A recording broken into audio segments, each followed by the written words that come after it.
Assalamualaikum dan selamat sejahtera. Hari ini kita akan belajar berkaitan dengan struktur kawalan pilihan bersarang dalam atur cara Python. Pada akhirnya, pelajar dapat membina atur cara menggunakan struktur kawalan pilihan bersarang dalam menyelesaikan masalah. Yang pertamanya, kita perlu ingat balik definisi struktur kawalan pilihan bersarang, iaitu struktur kawalan ini terdapat struktur kawalan pilihan di dalam satu struktur kawalan pilihan yang lain. Dia berada dalam satu struktur kawalan pilihan yang lain. Okey, yang ini kita boleh rujuk buku teks muka surat 136. Okay, kita terus tengok kepada contoh ini. Azmi diberi tugasan oleh gurunya untuk menulis satu atur cara yang memaparkan kelayakan kemasukan murid ke aliran sains selepas PT3. Syarat kelayakan ialah mendapat grade A dalam kedua-dua subjek matematik dan sains. Jadi kita tengok ada dua syarat. Struktur kawalan pilihan bersarang ni biasanya kita mesti menepati dua syarat. Iaitu yang pertama syaratnya matematik ataupun sains mesti kedua-duanya A. So kita kenal pasti dahulu dua struktur kawalan daripada situasi tadi. Yang pertama, struktur kawalan di luar dia ialah menyemak grade subjek sains. Mesti sama dengan A. Dan jika struktur kawalan yang di luar ni true, benar ataupun syarat dia menepati syaratnya, maka dia akan masuk kepada struktur kawalan di dalamnya yang terbenam tu untuk menyemak grade subjek matematik pula. Okay. Seterusnya kita kena kenal pasti IPO. Input, proses dan output. Ini adalah perkara utama apabila kita ingin membina satu atur cara. Kenal pasti dulu input dia. Dalam situasi tadi, inputnya ialah kita minta pengguna masukkan grade bagi subjek sains dan matematik. Dan seterusnya, proses yang akan kita lakukan dalam atur cara kita ialah kita menyemak grade subjek sains dan membandingkannya dengan A. Begitu juga dengan subjek matematik. Setelah itu, output dia ialah kita nak paparkan sama ada layak ke aliran sains ataupun tidak layak ke aliran sains. Jadi kita dah tahu dah apa IPO bagi atur cara kita. So, kita perlu gunakan nested if-else dalam atur cara tersebut. Cara kita menulis struktur kawalan pilihan bersarang ni, struktur kawalan yang di luar, struktur kawalan yang di dalam, dia mesti indent. Perlu ada ruangan indent ni supaya dia akan menampakkan bahawa ini adalah ada dua struktur kawalan yang berbeza. Ini adalah contoh atau cara yang telah siap bagi situasi tadi. Okay, yang pertamanya saya letakkan pemboleh ubah grade sains untuk subjek sains dan saya gunakan STR kerana huruf A tersebut merupakan aksara. Jadi kita nak masukkan grade bagi subjek sains. Jadi agak-agak kat sini pengguna mestilah masukkan huruf A kan. Kalau dia dapat A dia masuk huruf A, kalau dia dapat B dia masuk huruf B. Jadi itu jenis data yang perlu kita gunakan adalah string. Begitu juga dengan variable yang kedua ataupun boleh ubah yang kedua iaitu grade matematik. So kita gunakan string juga. Okey, kemudian setelah itu kita bina struktur kawalan untuk melihat ataupun membandingkan subjek sains ni dapat A atau tidak. Jadi kita gunakan if grade A sains sama dengan dua kali ni A. Maksudnya ni kita nak bandingkan dia dapat A ke tidak.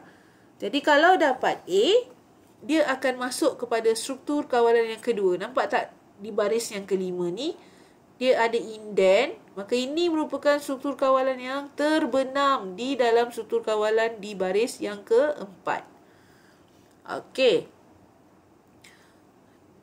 Bila grade sains ni A ataupun dia menepati syarat, dia akan teruskan dia akan semak pula grade matematik.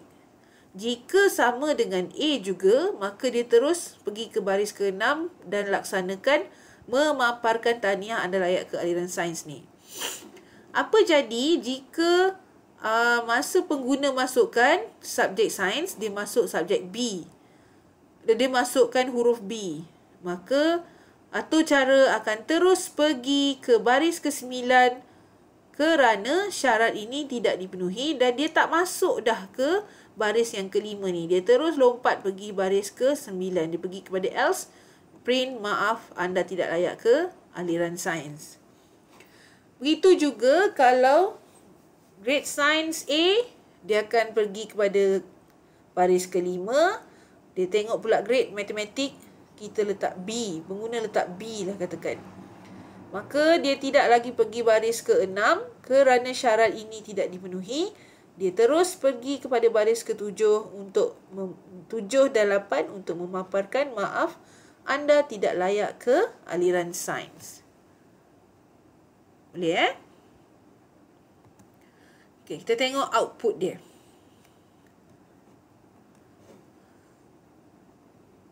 Okey, masukkan subjek sains A,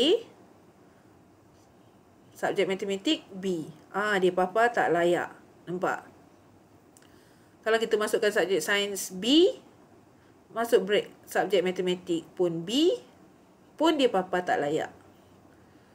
Jadi kalau kita masukkan grade sains A, matematik A, barulah anda tahniah, dia paparkan tahniah anda layak ke aliran sains. Okay, now kita cuba buat latihan ni. Anda diminta untuk membina satu atur cara memaparkan kelayakan individu untuk dipanggil temuduga bagi jawatan pembantu pengurus di syarikat AZ. Syarat yang ditetapkan ialah calon mesti berumur 23 tahun ke atas dan mempunyai lesen memandu B2. Okay, ada dua syarat. Yang pertama, umur dia mesti 23 tahun ke atas dan dia mesti mempunyai lesen memandu B2. Jadi, bila kita kenal pasti dulu dua struktur kawalan dari situasi itu. Yang pertama, struktur kawalan yang menyemak umur calon.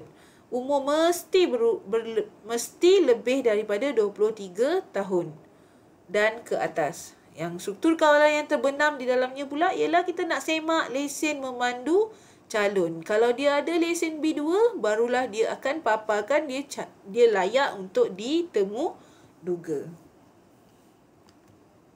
Okey. Kita tengok pula input proses output bagi latihan tadi. Inputnya ialah kita nak minta pengguna masukkan umur dan juga masukkan lesen memandu. Prosesnya ialah kita mesti menyemak umur, adakah dia melebihi atau sama dengan 23 tahun, dan kita menyemak lesen sama ada dia memperoleh lesen memandu B2 atau tidak. So output dia adalah sama ada kita papar layak dipanggil temuduga ataupun yang kedua paparkan tidak layak. Kita tengok atur cara dia.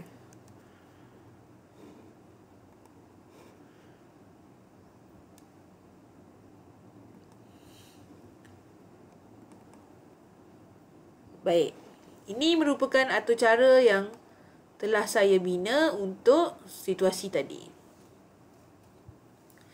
Pertama, kita kata kita nak semak umur. Jadi, umur ni merupakan data berjenis integer. Jadi kita gunakan int di hadapan ini dan kita minta pengguna masukkan umur. Kita gunakan fungsi input.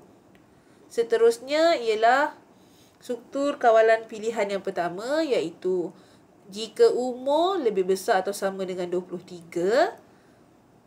Jadi kita tanya pula lesen. Kita dapatkan pula maklumat tentang lesen, iaitu lesen ni kita nak dia jawab ya atau tidak. Maka kita gunakan jenis data string. Kita gunakan fungsi input juga. Adakah anda telah memperoleh lesen B2? Okey.